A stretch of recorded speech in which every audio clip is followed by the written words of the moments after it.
আসসালামু আলাইকুম। আমি এখন আপনাদের সামনে ৩টি হাদিস আপনাদেরকে পাঠ করে শোনাব।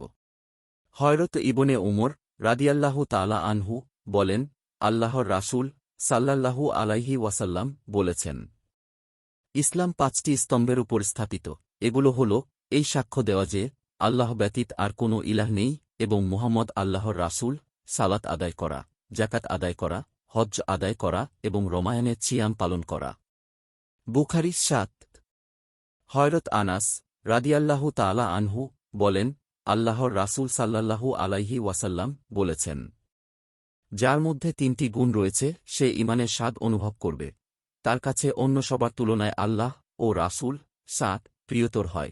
কাউকে ভালোবাসলে আল্লাহর জন্যই ভালোবাসে।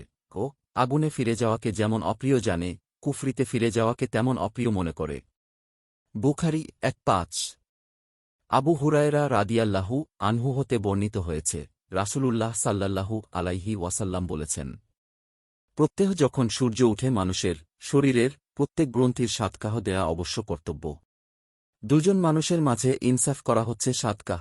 কোনো আরোহীকে তার বাহনের উপর আরোহণ করতে বা তার উপর বোঝা উঠাতে সাহায্য করা হচ্ছে সাদকাহ।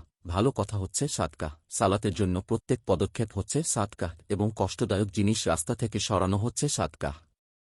বুখারী ২৯৮৯, মুসলিম ১০০৯।